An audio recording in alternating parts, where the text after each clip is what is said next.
अस्सलामुअलैकुम स्टूडेंट्स, मैं माजिद अली, आपका कंप्यूटर टीचर, आपका सी लैंग्वेज का टीचर। तो आज आपके साथ सी लैंग्वेज का नेक्स्ट लेक्चर लेके आपकी खिदमत में हाजिर हूँ। तो अभी तक हम लोगों ने सी लैंग्वेज के अंदर 3 तरह के लूप्स के ऊपर काम किया था। तो आज एक छोटा सा नया काम कि हमें यूज़र से वैल्यू इनपुट कैसे करवानी है, और सेकेंडली जो हमने लूप्स अभी तक पढ़ा है, या उन लूप में से कोई भी एक लूप का आप इस्तेमाल हम कर लेते हैं। जैसे कि हम आज एक इस्तेमाल कर लेते हैं अपने पास एक लूप जिसके अंदर हम करते हैं ये जस्ट काम कि हम यूज़र से वैल्यू लेते हैं और वाइल लूप के ज़रिए एक छोटा सा टेबल प्रिंट करते हैं कि यूज़र जिस भी वैल्यू को टाइप करेगा उस चीज़ का हमारे सामने एक टेबल प्रिंट होकर हमें नज़र आ जाया करेगा। तो ओपन करते हैं अपना प्रोग्राम और देखते हैं कि ऐसा पॉसिबल है अभी कि नहीं। तो जारी बात है, हम बनाएंगे तो पॉसिबल होना ही पड़ेगा ऐसे। तो स्टार्ट करते हैं अपनी कोडिंग को। Alt+F3 से क्लोज़ की एक्स्ट्रा फाइल में जाके करिएगा न्यू पे क्लिक। ज़रूरी चीज़ें अपने पास हेडर फाइलें कॉल कर लेते हैं ये अपनी। सबसे पहले तो आज का लेक्चर बाकी लेक्चर से थोड़ा इंटरेस्टेड होगा क्योंकि इसके अंदर हम यूज़र से वैल्यू लेने वाले हैं। तो वैल्यू कैसे ली जाती है, उसका क्या लॉजिक, क्या रूल होता है, उसको आज हमें समझना है। जस्ट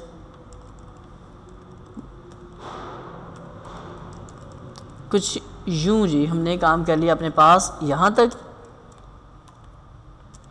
जो इसकी ज़रूरी चीज़ें हैं उसको पहले ऐसे कहते हैं कॉल कर ही रहते हैं जी। जो ज़रूरी चीज़ें हैं, कौन सी ज़रूरी चीज़ें? एक तो क्लियर स्क्रीन। अच्छा, क्या क्लियर स्क्रीन से पहले वेरिएबल कॉल करना चाहिए? तो पहले वेरिएबल हमारे पास ऊपर होना चाहिए। तो INT इंटीजर की डेटा टाइप 2 एक मैं ले लेता हूँ, एक N और एक C, XYZ जो आपका दिल चाहे अपनी मर्ज़ी का आप लोग रखिएगा वेरिएबल। सेमीकोलन से मैंने इसे किया क्लोज। लाजमी तौर पे इसके बाद आपने कहना है CLR SCR क्लियर स्क्रीन कर देना है और उसकी स्टेटमेंट भी लाजमी क्लोज करनी है। और C का जो वेरिएबल है उसको बोलना जी आपकी वैल्यू है जी 1, C की वैल्यू बराबर है 1 के। अब हमें क्या करना है, 1 से लेकर इसको 10 तक चलाना है। और जो दूसरा वेरिएबल है N, जैसे U मैं कर लेता हूँ उसको, वो यूज़र के लिए डिफाइन कर लेते हैं। चलिए ये U नाम का जो वेरिएबल है, N को U में तब्दील कर लेते हैं। ये है यूज़र से वैल्यू के लिए। और C फॉर काउंटिंग, C है काउंटिंग करने के लिए, काउंटिंग को आगे तक बढ़ाने के लिए। क्लियर स्क्रीन हमने किया, हमने बोला जी जो C नाम का वेरिएबल है उसकी वैल्यू है बराबर है 1 के। और अब हम कहते हैं जी प्रिंट, आप प्रिंट करें F के साथ। क्या प्रिंट करना है स्क्रीन पे? जब स्क्रीन लोड होगी आपने कहना है एंटर, प्लीज़ एंटर, रिक्वेस्ट कर लें, या प्लीज़ एंटर ए नंबर। कोई भी नंबर लिखें जिसका आप टेबल बनाना चाहते हैं।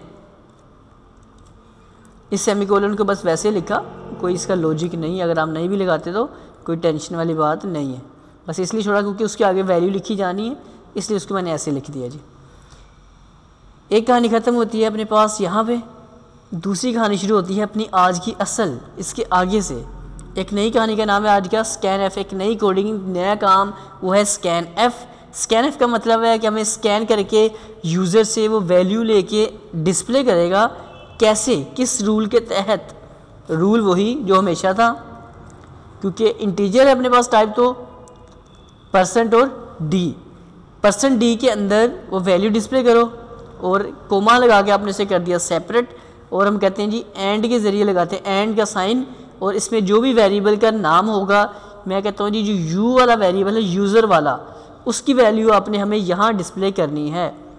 अब इन्वर्टेड कोमा को लाजमी तौर पे इसके बाद आपने कर देना है वाइंड अप ये, ताकि एंड और जो यूज़र वाली वैल्यू है वो सेपरेट होके अलग आपको नज़र आनी चाहिए। कोडिंग इंटरेस्टेड है, ज़रा फुल अप्लाई हो जाए, मज़ा आएगा देख के। क्या है जी आज की कोडिंग, और अपने लूप के साथ थोड़ा सा खेल लेते हैं कि हमने लूप कभी सीखा था तो उस लूप से थोड़ा सा फ़ायदा उठाते हैं कि अगर हमारा वेरिएबल कौन से वाला, C वाला जो काउंटिंग वाला वेरिएबल, वो छोटा या बराबर जब तक नहीं होता 10 के, तब तक आपने क्या काम करते जाना जी? आपने काम सिर्फ इतना करना है कि C का जो वेरिएबल है उसको प्लस उसमें 1 का इजाफा करते जाना आपने। और सबसे लास्ट वाला ज़रूरी काम आपने गेट करैक्टर करवा देना है। नीचे ब्रैकेट हमारे पास आ रही, मैं यहाँ आगे कर देता हूँ जी गेट CH, गेट करैक्टर कर दें और इसको रन करके देखते हैं क्या कोई एरर आता है हमारे पेज में। कहते हैं जी एंटर ए नंबर, मैं कहता हूँ जी अच्छा एंटर ए नंबर है। तो हम यहाँ पे एंटर नंबर में कर लेते हैं 20 लिखा, लेकिन कोई रिज़ल्ट कुछ भी नहीं आया। क्या फ़ायदा हुआ हमें? इसका मतलब ये हुआ कि अभी हमारा ये प्रोग्राम थोड़ा सा इनकम्प्लीट है। वो थोड़ा सा, क्योंकि जहाँ टेबल का आपस में फ़ैसला करना है, जहाँ प्लस प्लस हो चुका है उसके ऊपर एक स्टेटमेंट आपने ख़ास प्रिंट करनी है जिसकी बेस पे पूरा टेबल ने काम करना है। वो क्या कुछ स्टेटमेंट हो सकती है हमारे पास, उसकी तरफ आते हैं अब स्टेटमेंट के ऊपर। तो स्टेटमेंट अपने पास सिर्फ इतनी सी है, प्रिंट एफ के साथ ही प्रिंट एफ। तो यहाँ हम कर लेते हैं जी $D, डॉलर कह रहा हूँ %D। ओके हो गया जी एक काम। फिर हम एक और काम कर लेते हैं, मल्टीप्लाई स्टैरिक का साइन कर लेते हैं, कोमा की जगह स्टैरिक। फिर से कह देते हैं जी %D। ले जी अब ये क्या नई कहानी होगी, फिर इक्वल लगा देते हैं, फिर कर देते हैं जी %D। काफ़ी सारे डी इकट्ठे हो गए हमारे बीच में। आगे \n कर दिया।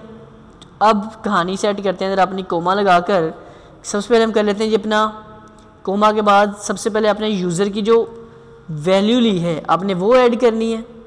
कोमा के बाद यूज़र से जो वैल्यू ली वो, फिर जो आपने काउंटिंग की थी वो, फिर आपने क्या कर देना, फिर से जो यूज़र से वैल्यू ली है वो डिस्प्ले करनी है, लेकिन उसको मल्टीप्लाई कर देना आपने किसके साथ, सी के साथ जी। तो ये क्या कहानी है जी, उसी लिखी गई, पता नहीं क्या लिखा गया। पहले रन करके देते हैं क्या करता है, कुछ काम का नहीं।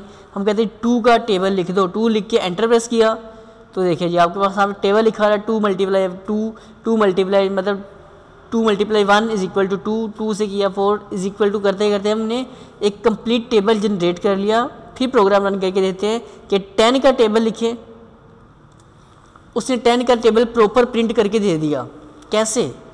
अब ये कैसे का सवाल जो आपसे मैं लाजमी शेयर करना चाहूँगा, हर चीज़ का डेफिनेटली हम कॉन्सेप्ट बेस पे समझते हैं। F5 करते हैं ताकि फुल स्क्रीन होने की तरफ आए प्रोग्राम। ले जी अब ज़रा समझते हैं। ये जो पहली 2 लाइनें हैं जी, इंक्लूड स्टूडियो और कोनियो, ये आपको पहले बता चुके हूँ। उम्मीद है कि आपका ये कॉन्सेप्ट 100% क्लियर होगा। वॉइड मेन वाला भी कॉन्सेप्ट क्लियर है। क्लियर स्क्रीन से ऊपर आपके 2 वेरिएबल हमने क्रिएट किए, यू और सी। नेम आपकी मर्ज़ी का कोई भी हो सकता है, लेकिन क्रिएट आपने क्लियर स्क्रीन से ऊपर ही करने हैं।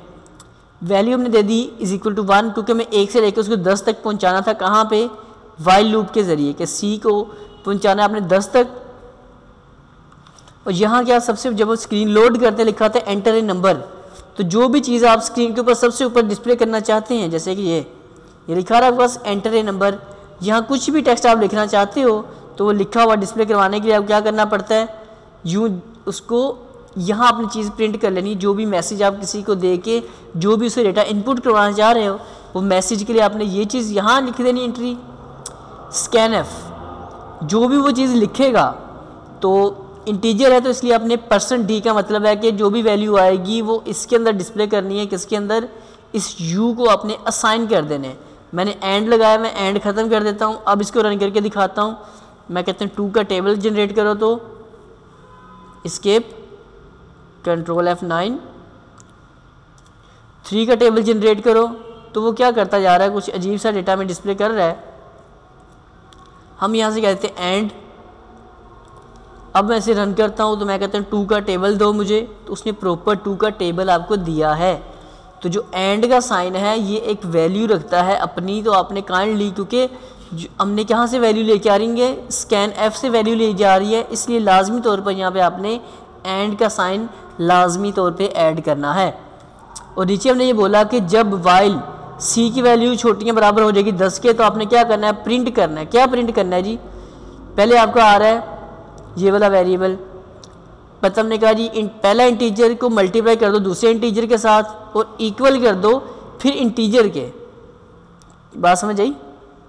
पहला इंटीजर वो जो भी यहाँ पे हम डिस्प्ले करेंगे वो हमारी मर्ज़ी, दूसरा इंटीजर, इन दोनों को आपस में मल्टीप्लाई करो। मतलब ये कि जो यूज़र वैल्यू दे रहा है वो, और उसको मल्टीप्लाई करो जो काउंटिंग हो रही है, मतलब 2 है तो 2 मल्टीप्लाई 1, 2 मल्टीप्लाई 3, 4, 5, इस तरह इतना मसला यहाँ हल करो। फिर इक्वल के साइन के बाद आप क्या करो, फिर से % का साइन लगाया उस और वहाँ लिख दिया D।